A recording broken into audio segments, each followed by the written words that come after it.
चलिए बेटा आगे चलते हैं। तो मैंने आपको इतना सा बोला, इन 11th क्लास में आपने बनाए थे ये फाइनल अकाउंट्स, यानी ट्रेडिंग और प्रॉफिट एंड लॉस अकाउंट से आप लोगों ने फाइंड आउट किया था आपका ग्रॉस प्रॉफिट या नेट प्रॉफिट।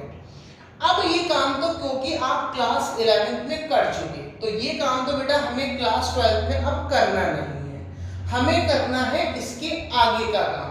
यानी हमारा काम क्या होगा, इस क्लास 12th में केवल जो P&L अकाउंट से आपका नेट प्रॉफिट निकला था उसको हमें डिस्ट्रीब्यूट करना है, उसको हमें बेटा बांटना है। अब किस में बांटना है, क्योंकि 11th क्लास अभी थोड़ी देर पहले ही मैंने आपको एक्सप्लेन किया कि 11th क्लास में तो ऑनर एक ही होता था, तो जितना भी प्रॉफिट होता था हम सारा का सारा प्रॉफिट उस ऑनर को डिस्ट्रीब्यूट कर देते थे, मतलब हम उस प्रॉफिट को सीधे उसके कैपिटल अकाउंट में ऐड कर देते थे। लेकिन यहाँ पर बेटा क्योंकि आप पार्टनरशिप फर्म की अकाउंटिंग कर रहे हो, तो यहाँ बहुत सारे पार्टनर हैं, बहुत सारे का मतलब जितने भी आपके पार्टनर्स हैं, मान लेते हैं लेट इट बी आपके फर्म में 3 पार्टनर हैं, ए बी और सी। अभी थोड़ी देर पहले एग्जांपल दिया भी था। अब बेटा ये जो प्रॉफिट है अब वो एक पर्सन में डिस्ट्रीब्यूट नहीं होगा, ये जो प्रॉफिट डिस्ट्रीब्यूट होगा 3 पार्टनर्स में होगा, पार्टनर ए, पार्टनर बी और पार्टनर सी। तो अब ये जो आप प्रॉफिट को डिस्ट्रीब्यूट करेंगे तो उसके लिए हमें एक अकाउंट सेपरेटली बनाना होगा। क्लास 12th में उस अकाउंट का ही नाम होता है बेटा profit and loss appropriation account. What is the meaning of appropriation? बेटा एप्रोप्रिएशन क्या होता है?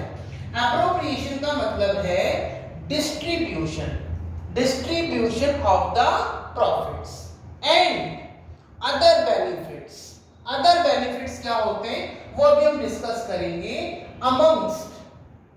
अमंग्स्ट पार्टनर्स, यानी जब हम क्या करते हैं बेटा प्रॉफिट और अदर बेनिफिट्स का डिस्ट्रीब्यूशन करते हैं पार्टनर्स में, तो उसके लिए बेटा जो हम अकाउंट प्रिपेयर करेंगे उस अकाउंट का नाम होगा P&L एप्रोप्रिएशन अकाउंट। यानी कुल मिला के 12th क्लास में बस आपको एक अकाउंट प्रिपेयर करना है जिसका नाम होगा profit and loss appropriation account. तो नाम से पता लग रहा है हम प्रॉफिट्स और अदर बेनिफिट्स डिस्ट्रीब्यूट करेंगे पार्टनर्स के बीच में।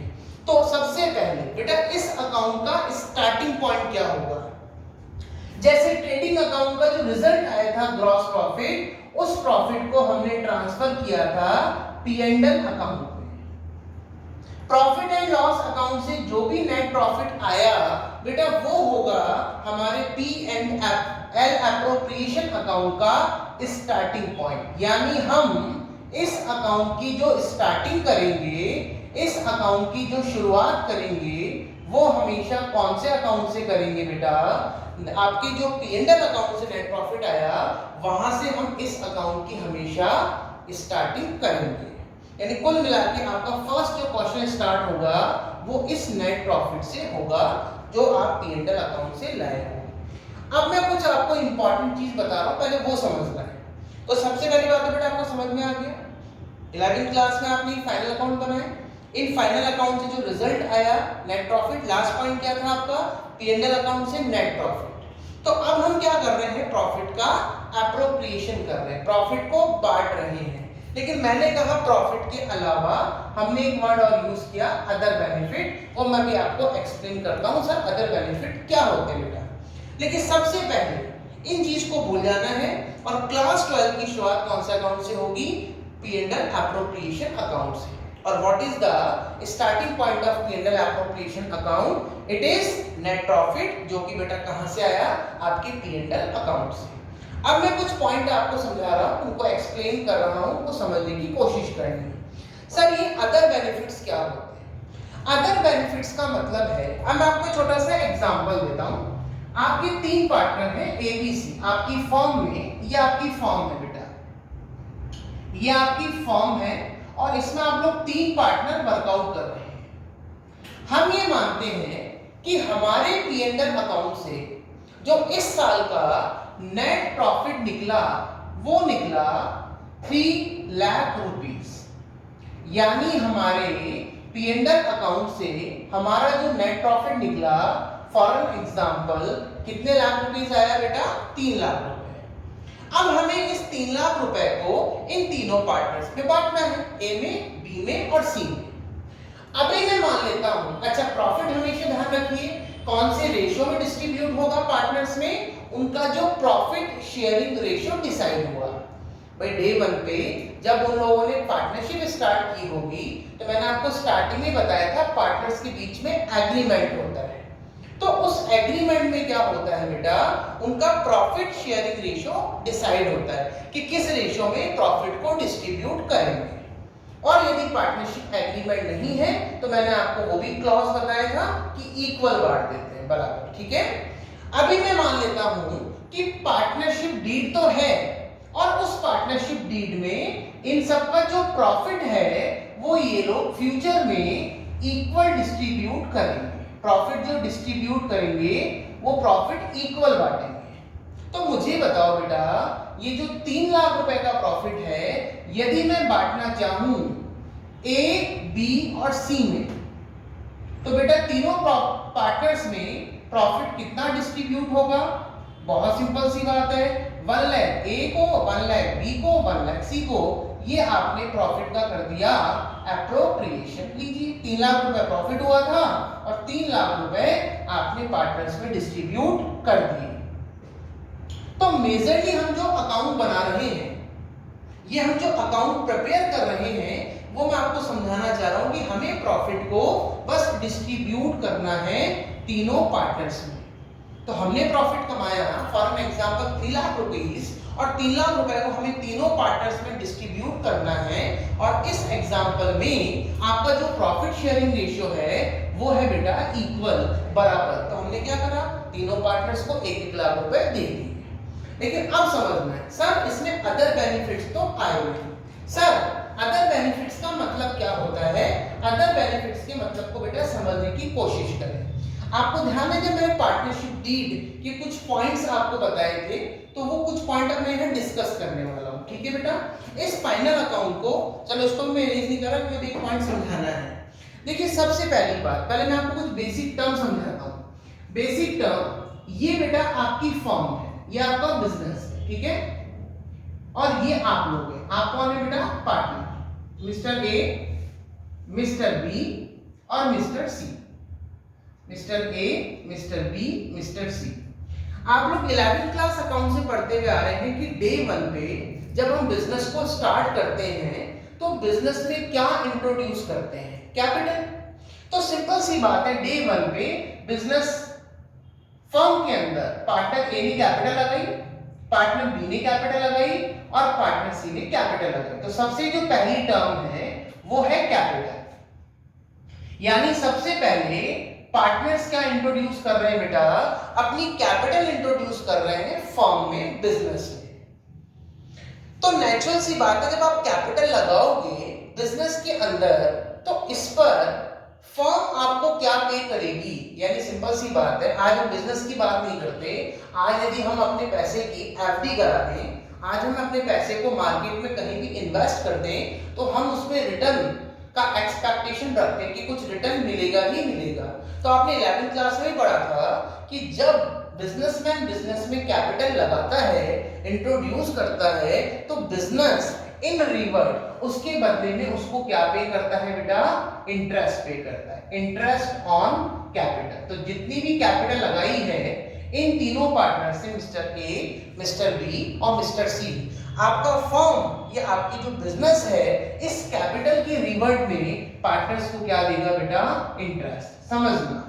तो पहला जो कॉन्सेप्ट है, सबसे पहला कि जो पार्टनर्स कैपिटल लगाते हैं उसके बदले में फर्म क्या पे करती है बेटा? इंटरेस्ट। यहाँ पे एक क्वेश्चन और क्रिएट होता है, कई बच्चों के माइंड में है कि सर हम कैपिटल लगा रहे हैं तो बिजनेस या फर्म हमको इंटरेस्ट पे क्यों कर रही है? या बिजनेस या फर्म हमसे बोल सकती है कि आपने कैपिटल लगाई तो मैं आपको इंटरेस्ट पे क्यों करूं, क्योंकि मैं तो आपको प्रॉफिट पे कर रही हूं। भाई आज अपन पैसे को मार्केट में कहीं इन्वेस्ट करते, तो पैसे को जो हम इन्वेस्ट करते उसके बदले में केवल हमको इंटरेस्ट मिलता। लेकिन यहाँ पे तो बिजनेस में जो आप पैसा लगा रहे हो तो उसमें आपको प्रॉफिट भी तो मिलेगा, मार्केट में आपको प्रॉफिट थोड़ा मिलेगा। लेकिन बेटा फिर इसका एक आंसर है, बिजनेस हमें जो प्रॉफिट पे करता है वो एक एक्सेप्ट पार्ट है, क्योंकि हम रिस्क ले रहे हैं, यहां पे रिस्क का इन्वॉल्वमेंट है। और जब भी आपको रिस्क लेते हो तो उसका जो रिटर्न होता है, उसका जो रिवॉर्ड होता है, उसी को हम बोलते हैं बेटा प्रॉफिट। तो बिजनेस आपको जो प्रॉफिट पे कर रहा है वो तो आपने कैपिटल इंट्रोड्यूस करी, आपने पैसा लगाया, हो सकता है इट मे बी प्रॉफिट हो जाए, हो सकता है आपका बिजनेस नहीं चले तो आपका पूरा पैसा डूब जाए, तो कोई अश्योरिटी थोड़ा है। लेकिन जब पैसे को हम मार्केट में इन्वेस्ट करते हैं तो हमें कुछ अश्योरिटी मिलती है। आज आपने बैंक में 1 लाख रुपए की एफडी कराई तो 1 साल बाद बैंक आपको 1 लाख रुपए तो देगा ही देगा, प्लस इंटरेस्ट भी देगा। लेकिन यदि तीनों पार्टनर ने यहाँ पे 3 लाख रुपीस की कैपिटल लगा दी, 3 लाख रुपए कैपिटल लगा दी, बेटा बिजनेस में नुकसान हो गया तो उनकी पूरी कैपिटल डूब भी सकती है।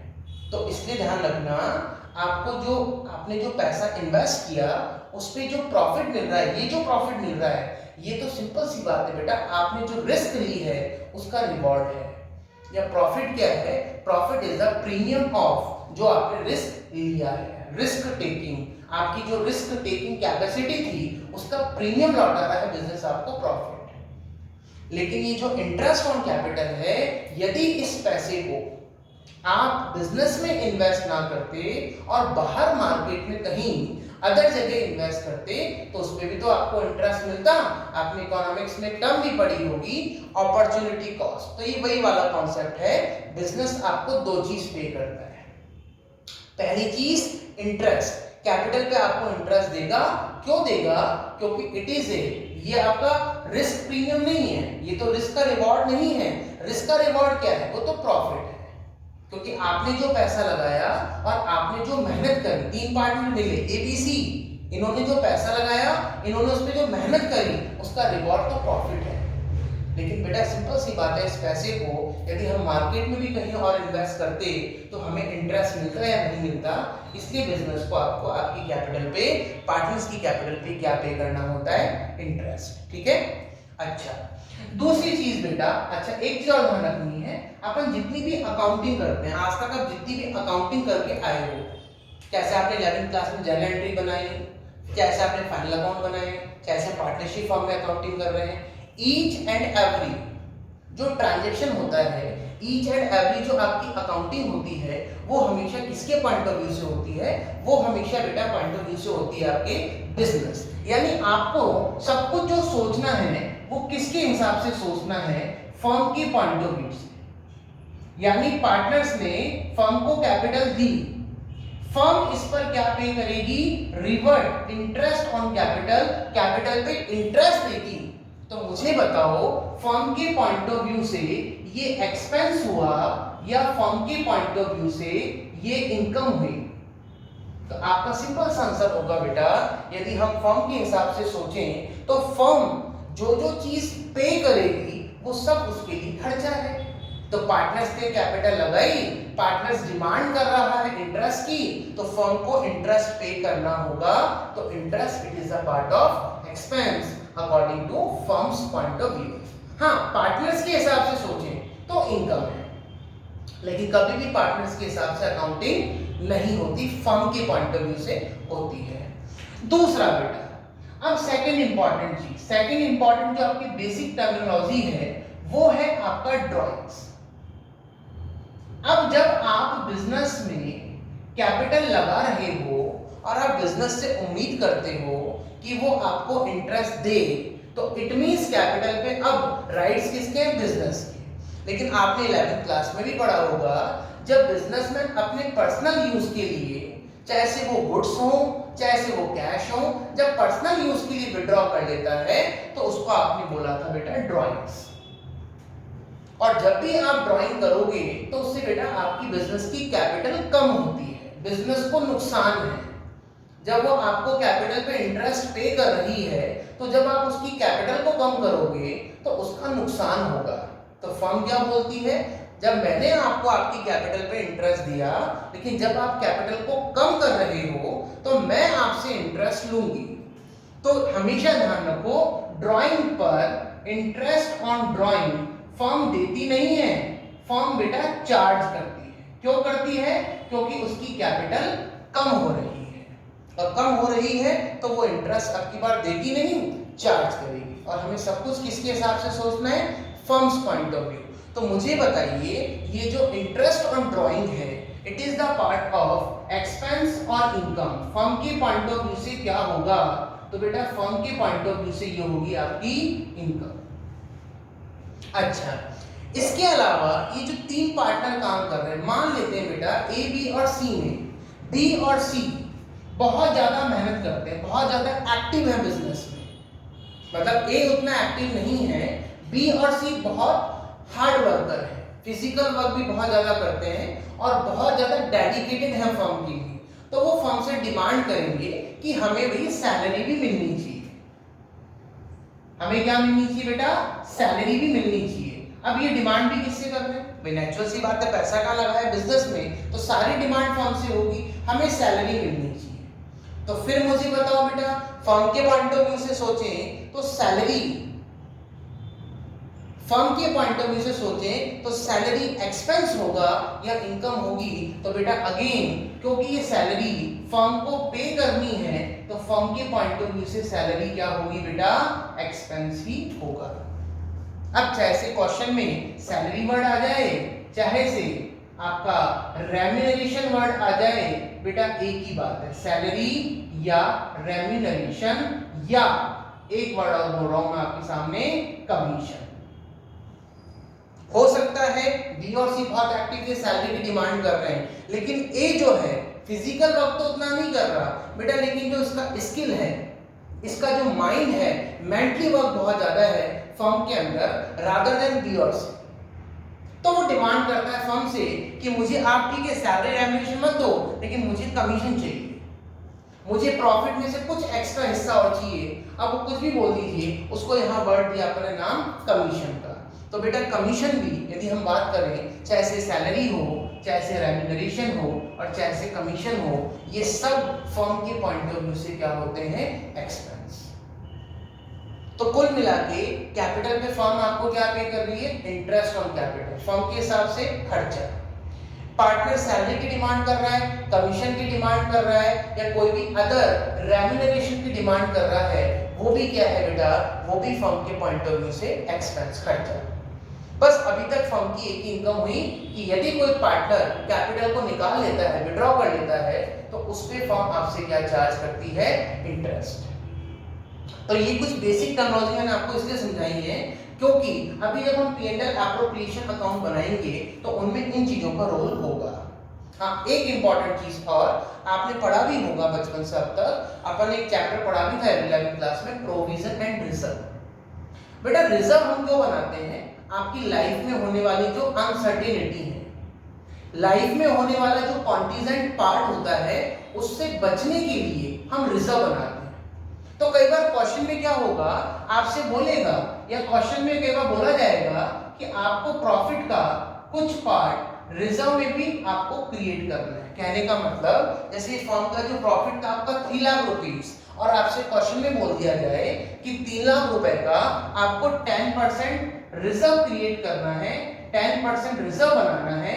रिजर्व का मतलब है इस प्रॉफिट को किसी भी पार्टनर में डिस्ट्रीब्यूट नहीं करना है, इसको बोलते हैं अनडिस्ट्रीब्यूटेड प्रॉफिट। अनडिस्ट्रीब्यूटेड प्रॉफिट ऐसा प्रॉफिट का हिस्सा जो हमें किसी भी पार्टनर में नहीं बांटना है।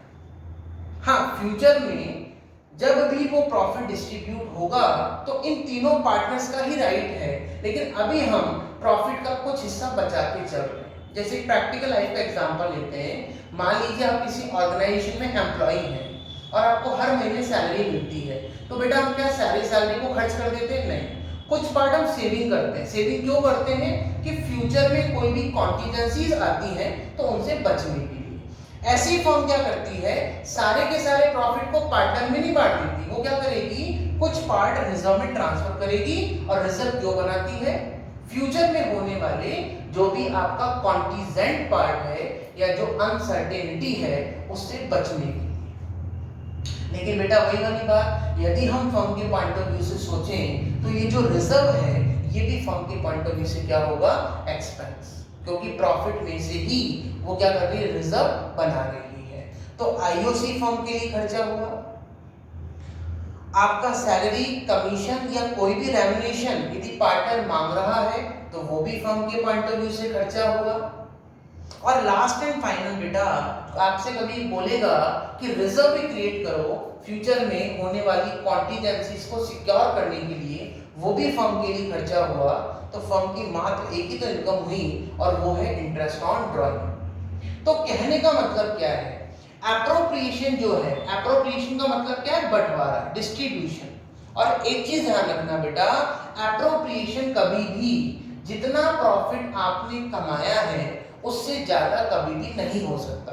जैसे मैंने तो बहुत एक सिंपल सा एग्जांपल लिया था, आपका प्रॉफिट 3 लाख रुपए है, ना मैंने यहाँ सैलरी शो करी, ना मैंने यहाँ कमीशन शो किया, ना हमने यहाँ रिजर्व बनाया, ना हमने पार्टनर को इंटरेस्ट ऑन कैपिटल दिया, हमने तो एक बेसिक सी बात करी, हमने टोटल 3 लाख रुपए प्रॉफिट कमाया। इस प्रॉफिट को डिस्ट्रीब्यूट कैसे करते हैं या डिस्ट्रीब्यूट करने के लिए हम कौन सा अकाउंट बना रहे हैं, उसका नाम है P&L एप्रोप्रिएशन अकाउंट। क्यों बनता है, to distribution of the profit and other benefit amongst partner. अब ये अदर बेनिफिट क्या है, इस अदर बेनिफिट को ही हम बोलेंगे, चाहे तो आप इंटरेस्ट ऑन कैपिटल ले लीजिए, चाहे तो आप सैलरी ले लीजिए, चाहे तो आप कमीशन ले लीजिए। कहने का मतलब है प्रॉफिट तीनों पार्टनर में 1-1 लाख रुपए से ऊपर डिस्ट्रीब्यूट नहीं हो सकता, क्योंकि आपने 3 लाख रुपए कमाए हैं और तीनों पार्टनर प्रॉफिट को इक्वल बांटते हैं, तो तीनों पार्टनर प्रॉफिट में से हिस्सा 1-1 लाख रुपए ही लेंगे। चाहो तो एक साथ ले लो और चाहो तो बेटा सैग्रीगेट करके ले लो, कि मुझे तो आईओसी भी चाहिए, मुझे सैलरी भी चाहिए, मुझे कमीशन भी चाहिए, तो कुल मिला के तो आप जैसा चाहें वैसा कर सकते हैं। लेकिन ध्यान रखिए, एप्रोप्रिएशन एक चीज ध्यान रखना, कभी भी आपकी इनकम से ज्यादा नहीं हो सकता। एप्रोप्रिएशन का मतलब है, appropriation always not more than out of profit या स्लैश इनकम। आपकी इनकम से ज्यादा कभी भी एप्रोप्रिएशन नहीं हो सकता, यानी आपका जितना प्रॉफिट होगा आपका उतना ही एप्रोप्रिएशन होगा, उतना ही प्रॉफिट आप में डिस्ट्रीब्यूट होगा। 3 लाख रुपए यदि आपका प्रॉफिट है तो तीनों पार्टनर में 3 लाख रुपए ही डिस्ट्रीब्यूट होंगे, चाहे तो एक साथ ले लो और चाहो तो आप अलग अलग नेम से, जैसे आईओसी का नाम दे दो, सैलरी का नाम दे दो, कमीशन का नाम दे दो, रिजर्व का नाम दे दो, जैसे भी आप बाइफरकेट करना चाहें कर सकते हैं। लेकिन हमेशा ध्यान रखनी एक इंपॉर्टेंट चीज, एप्रोप्रिएशन कभी भी आपके प्रॉफिट से ज्यादा नहीं हो सकता। और एक इंपॉर्टेंट चीज, इसका नाम ही है बेटा प्रॉफिट एंड लॉस एप्रोप्रिएशन। हमेशा बंटवारा प्रॉफिट का होगा, नुकसान का बंटवारा हम नहीं करेंगे। अच्छा एक चीज और, इस अकाउंट में आप जितनी भी चीजें डिस्कस कर रहे हो वो सारी की सारी डिस्कस होंगी केवल और केवल ओनली पार्टनर्स के पॉइंट ऑफ व्यू से, यानी पार्टनर्स की जितने भी एक्सपेंसेस हैं और पार्टनर की जितनी भी इनकम्स हैं, आप जो भी रिकॉर्डिंग कर रहे हो इस अकाउंट में वो सब कुछ आप पार्टनर के हिसाब से सोच रहे हो। बिजनेस में जितने भी आपके खर्चे हुए, चाहे वो डायरेक्ट हो चाहे वो इनडायरेक्ट हो, वो आपके गए थे ट्रेडिंग और P&L अकाउंट में। लेकिन पार्टनर से रिलेटेड जितने भी एक्सपेंस और इनकम है वो हम शो कर रहे हैं कौन से अकाउंट में, P&L एप्रोप्रिएशन अकाउंट में। और एक इंपॉर्टेंट चीज और समझनी है, आपने जो 11th क्लास में ये ट्रेडिंग और P&L अकाउंट बनाया था, इसमें जितने भी एक्सपेंसेस आए थे, चाहे वो ट्रेडिंग में आए चाहे बेटा वो आपके P&L में आए, ये सब एक्सपेंसेस होते हैं आपके चार्ज अगेंस्ट प्रॉफिट बोल दूं या केवल चार्ज बोल दूं, एक ही बात है। चार्ज का मतलब होता है ऐसे एक्सपेंसेस जो डिपेंड नहीं होते आपके प्रॉफिट पर। Charge are those expenses, charge are those expenses which are not depend on your profit या स्लैश इनकम। यानी चार्ज क्या है? चार्ज वो एक्सपेंस हैं जो आपके प्रॉफिट या इनकम पे डिपेंड नहीं होंगे। जैसे आपने जब यहाँ खर्चे दिखाते हो P&L में, तो रेंट, बिल्डिंग का रेंट है, तो मुझे बताओ बेटा, जो रेंट होगा वो आपको पे करना ही करना है लैंडलॉर्ड को, चाहे से आपकी इनकम हो चाहे से आपकी इनकम नहीं हो। स्टाफ यदि आपने अपने ऑर्गेनाइजेशन में रख रखा है, उसको सैलरी आपको देनी ही देनी है, चाहे से आपको प्रॉफिट हो चाहे से नहीं हो। लेकिन पार्टनर को दी जाने वाली सैलरी रोकी जा सकती है। प्रॉफिट होगा तो पार्टनर को सैलरी मिलेगी, प्रॉफिट नहीं होगा, जब आपने प्रॉफिट कमाया ही नहीं तो उसका एप्रोप्रिएशन कैसे होगा। तो ये दो चीज और ध्यान रखनी है बेटा। ये ट्रेडिंग और जो आपने P&L अकाउंट बनाया था, इसमें जो भी एक्सपेंसेस आ रहे हैं वो सब चार्ज हैं। Charge are those expenses which are not depend on our profit और आवर इनकम। मतलब कभी भी ये आपकी इनकम पे या प्रॉफिट पर डिपेंड नहीं होंगे। स्टाफ को सैलरी देनी ही देनी है, बिल्डिंग का रेंट आपको पे करना ही करना है, इलेक्ट्रिसिटी बिल आपको पे करना ही करना है, वेदर चाहे आप प्रॉफिट अर्न करें या वेदर आप लॉस कमाएं, आपको ये चीजें पे करनी ही करनी है।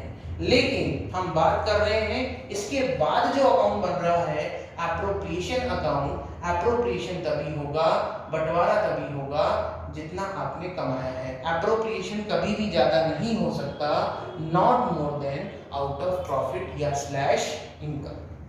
और last and final point is बेटा, जो भी आप अकाउंटिंग कर रहे हो वो सारी की सारी अकाउंटिंग हम किसके पॉइंट ऑफ व्यू से करते हैं, तो वो मैंने आपको बता दिया। सारी अकाउंटिंग किसके पॉइंट ऑफ व्यू से करते हैं? फर्म के पॉइंट ऑफ व्यू से।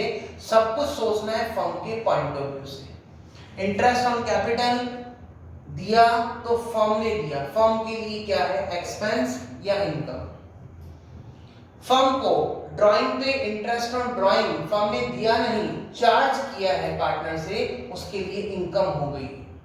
सैलरी, कमीशन, कोई भी रेम्यूनरेशन ये फर्म ने दिया है, पार्टनर्स को खर्चा है। और लास्ट एंड फाइनल, यदि आपसे बोलता है कि कोई रिजर्व भी क्रिएट करना है, प्रॉफिट को बचा भी लेना है थोड़ा बहुत, तो वो भी फर्म की पॉइंट ऑफ व्यू से देखा जाए तो वो भी खर्चा है। तो कहने का मतलब बिजनेस के जो ऑर्डनरी खर्चे हैं वो जाएंगे ट्रेडिंग P&L में, जिनको हम चार्ज बोलते हैं, वो आपकी इनकम पे डिपेंड नहीं है। और दूसरा, आपने बस 12th क्लास में नया कौन सा अकाउंट बनाना सीखना है? ये P&L एप्रोप्रिएशन अकाउंट। यानी हम क्या कर रहे हैं? प्रॉफिट को एप्रोप्रिएट कर रहे हैं, प्रॉफिट को बांट रहे हैं। और बांटने के लिए जो हम अकाउंट बनाएंगे उस अकाउंट को आपने नाम दे दिया profit and loss appropriation account. शुरुआत कहां से हुई? आपका जहां से P&L एंड हुआ था वहां का एंड पॉइंट यहाँ का ओपनिंग पॉइंट बन जाएगा, यानी नेट प्रॉफिट से हम शुरुआत करेंगे। और दूसरा, मैंने कहा यहाँ पे हमने कोई एग्जांपल नहीं दिया, हमने कहा 3 लाख फर्म का प्रॉफिट था, उस 3 लाख को आपने क्या करा? तीनों पार्टनर्स में इक्वल रेशियो में बांट दिया, क्योंकि इन तीनों पार्टनर्स का जो प्रॉफिट शेयरिंग रेशियो है वो 1:1:1 है। तो हमने 3 लाख रुपए को 1-1 लाख तीनों पार्टनर्स में बांट दिए। बस इसी को हम बोलते हैं बेटा P&L एप्रोप्रिएशन अकाउंट। और एक चीज और, एप्रोप्रिएशन कभी भी आपकी इनकम से ज्यादा नहीं हो सकता। 3 लाख कमाए हैं तो 3 लाख रुपए ही डिस्ट्रीब्यूट होंगे पार्टनर्स में। चाहो तो एक साथ ले लो और चाहो तो अलग अलग टर्म्स का नेम लेके आप ले लो, लेकिन मिलेगी बात वही, तीनों पार्टनर्स को 1-1 लाख रुपए ही मिलेंगे। अब चाहो तो 1 लाख इकट्ठा ले लो, और 1 लाख इकट्ठा नहीं लेना चाहो तो आप नाम सैलरी का दे दो, चाहे से आप कमीशन का दे दो, चाहे से आप इंटरेस्ट ऑन कैपिटल के नाम से ले लो। बिजनेस से पैसा आएगा आपके हाथ में 1 लाख रुपए। एप्रोप्रिएशन कभी भी आपकी इनकम से ज्यादा नहीं हो सकता। तो उम्मीद करता हूँ ये P&L एप्रोप्रिएशन अकाउंट क्या है आपको क्लियर हो गया होगा। उम्मीद करता हूँ आपको क्लियर हो गया होगा। चार्ज अगेंस्ट प्रॉफिट या चार्ज और एप्रोप्रिएशन में क्या डिफरेंस है। चार्ज आपको देना ही देना पड़ेगा, चाहे से आप प्रॉफिट कमाएं, चाहे से आप लॉस कमाएं, चाहे से आपकी इनकम हो, चाहे से आपकी इनकम नहीं हो। लेकिन एप्रोप्रिएशन तभी होगा, इनकम है तो एप्रोप्रिएशन है, इनकम नहीं है कोई एप्रोप्रिएशन नहीं है, कोई बंटवारा नहीं। भाई मान लीजिए आज आपको यहाँ पर नेट लॉस आ जाए तो लॉस को क्या बांटोगे आप? जब आपके पास सफिशिएंट फंड ही नहीं है, आपको नुकसान हो गया, पार्टनर कह रहा है मुझे सैलरी दो, कहां से मिलेगी सैलरी? पार्टनर कह रहा है मुझे मेरी कैपिटल पे इंटरेस्ट दो, कहां से मिलेगा आईओसी? फर्म के लिए आप रिजर्व क्रिएट करोगे, कहां से करोगे? खुद ही लॉस में हो आप। तो कहने का मतलब यह है एप्रोप्रिएशन कभी भी आपकी इनकम से ज्यादा नहीं हो सकता। नुकसान है तो उसका कोई हम एप्रोप्रिएशन नहीं करते, हम प्रॉफिट्स को बांटते हैं। और लास्ट बार बता रहा हूँ, प्रॉफिट चाहो तो एक साथ ले लो और चाहो तो प्रॉफिट को अलग अलग आइटम्स के नाम से ले लो। तो क्लास 12 में बस हमें एक छोटा सा काम करना है और हमें बनाना है ये profit and loss appropriation account, यानी कुल मिलाकर के प्रॉफिट को डिस्ट्रीब्यूट करने के लिए, अदर बेनिफिट को डिस्ट्रीब्यूट करने के लिए हमें एक नया अकाउंट बनाना है 12th क्लास में, जिसका नाम होगा profit and loss appropriation account. तो उम्मीद करता हूं कि सारे पॉइंट्स आपको क्लियर हो गए होंगे।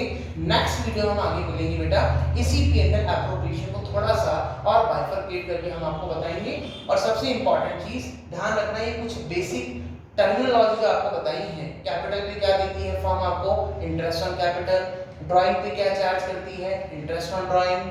पार्टनर्स को सैलरी, कमीशन, कोई भी रेम्युनरेशन, कोई भी बेनिफिट देती है तो वो फर्म के लिए क्या होगा? और लास्ट एंड फाइनल, यदि फर्म कोई गुल्लक क्रिएट करती है, कोई रिजर्व बनाती है, कोई पैसा बचाती है, तो वो फर्म के पॉइंट ऑफ व्यू से क्या होगा? ये सब कुछ हमें ध्यान रखना है, क्योंकि यही हमारा P&L एप्रोप्रिएशन अकाउंट है। इस हाथ से फर्म पार्टनर को कुछ देगी और कुछ एक आध इनकम पार्टनर से लेगी, बस वही तो है profit and loss appropriation account. तो बेटा आज के लिए इतना ही। थैंक्स टू ऑल, आप सभी का बहुत बहुत आभार। जय श्री श्याम।